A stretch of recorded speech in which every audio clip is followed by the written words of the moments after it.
ஒரு இன்வெஸ்டர் கண்டினியூவா ட்ராக் பண்ண வேண்டிய விஷயம் அந்த கம்பெனியோட ஷேர் ஹோல்டிங் பேட்டர்ன்.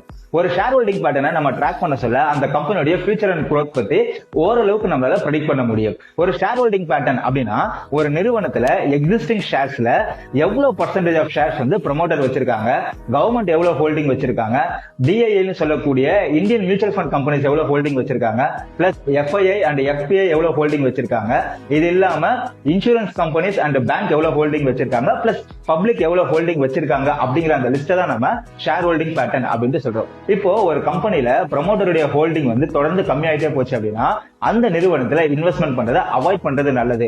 இதுவே ஒரு நிறுவனத்துல வந்து எஃப்ஐஐ இன்வெஸ்ட்மெண்ட்ஸோ அப்படின்னா டிஐ இன்வெஸ்ட்மெண்ட்ஸ் கண்டினியூஸா இன்க்ரீஸ் ஆச்சு அப்படின்னா நாமளும் நம்மளுடைய ஹோல்டிங்கை இன்க்ரீஸ் பண்ணலாம். ஏன்னா அந்த கம்பெனி ஃபியூச்சர்ல growth ஆகிறதுக்கு நிறைய சான்சஸ் இருக்கு. சோ ஒரு லாங் டர்ம் இன்வெஸ்டர் இந்த ஷேர் ஹோல்டிங் பேட்டரை கண்டினியூவா ட்ராக் பண்ண சொல்ல உங்களுக்கே வந்து அந்த கம்பெனியோட ஃபியூச்சரை பத்தி ஒரு கிளாரிட்டி அண்ட் ஐடியா கிடைக்கும். சோ நீங்க ஒரு இன்வெஸ்டரா இருக்கீங்க, உங்களுக்கு இன்வெஸ்ட்மெண்ட்ஸ் அண்ட் ட்ரேடிங்ல ஏதாச்சும் டவுட் அண்ட் கிளாரிபிகேஷன் தேவை அப்படின்னா எனக்கு வந்து டிஎம் பண்ணுங்க, கண்டிப்பா உங்களுக்கு நான் சப்போர்ட் பண்றேன்.